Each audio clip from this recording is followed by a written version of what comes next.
So guys, we all believe that there are things in our life that we need God's divine intervention. And okuimba kwangu kokuti tese we believe kuti there are things muupenyu hwedu zvinoda God's divine intervention. However, the problem is this: how do I connect the reality of God's power into my life, into my own personal struggles? So mushure mekunge ndanzwisisa kuti mukati meupenyu hwangu mune zvinoda kuti simba raMwari, ruoko rwaMwari, God's divine intervention, Mwari apindire, ndoita sei, ndingaita sei kuti ndigone kuconnecta the reality of God's power into my own personal struggles. So shoko redu richabva kuna Philippians 4 verse 18. I can do all things through Christ who strengthens me. Bhaibheri rechishona roti vaFilipi 4 verse 18, ndingaita zvinhu zvose naKristu unondisimbisa. So we find an empowering declaration of the limitless possibility that faith can unlock.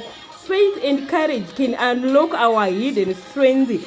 Ndonzwisisa kuti tatonzwa kutaura kwaMwari pandiri kuti faith and courage can unlock our hidden strength. Zvoreva kuti mumwe nomumwe munhu une simba rawinaro, asi simba iroro rinoda kuti rimusuridzwe nekutenda kukuru and necourage yakanyanya. Our potential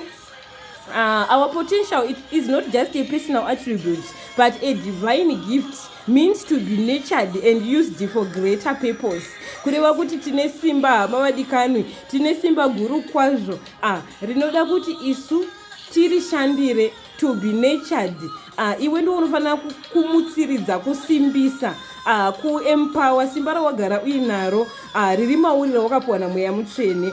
So tikatarisa shoko raMwari tiri kuudzwa kuti tine zvakawanda zvatinogona kuita. Tinogona kudeclare zvinhu zvichiitika mukati meupenyu hwedu, tinogona kukomanda zvimwe zvinhu zvichiitika mukati meupenyu hwedu, tinogona kunamatira varwere vachipora nokuti tine simba iroro. Asi simba iroro riri kuda kutenda kwakasimba. Pari kudiwa faith and courage for us to be able to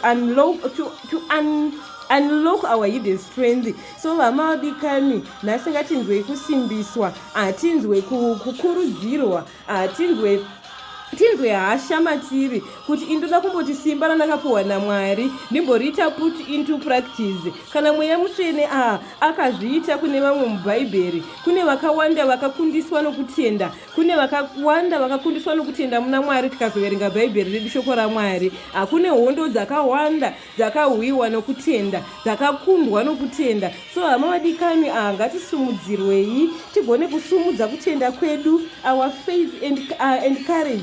Let's unleash God's power mukati meupenyu hwedu. Let's unleash God's power through prayer. So ndingaita sei kuti ndigone kumutsiridza simba randakapiwa naMwari? Izvozvo tinogona kuzviita chete kupfurikidza nokunamata. You know guys, the parable of the talents iri kuna Matthew 25. Tikazoverenga Matthew 25 verse 15 to 30, kune the parable of the talents rinotidzidzisa the importance of investing in our abilities. The importance of investing in our abilities. Kureva kuti titori we already have got that ability yokuita zvimwe zvinhu. Tine ability rokukomanda zvimwe zvinhu zvichiitika mukati meupenyu hwedu. Tine ability rokunamata mitoro ichireruka mukati meupenyu hwedu. Tine ability yokunamata vanorwara vachipora. So hama vadikani, Mwari ngatitire zvakanaka tigone kuwana simba mukunamata. Simba iro rigogona kubudisa simba riri matiri. You know what guys, you don't need a pastor kuti akunamatire kuti upore. Iwe pache zvako uri dunga munhu unogona kuzvinamatira ukapora. You don't need matombo kuti upenyu hwako hureruke. Iwe pache zvako une simba rokunamata zvinhu zvichishanduka.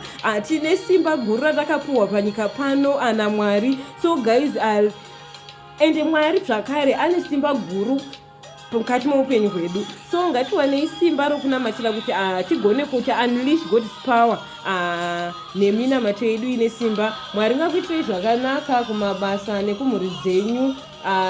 Garai hama vadikani muchinzwa kudzirwa neshoko raMwari nguva dzose. Amen.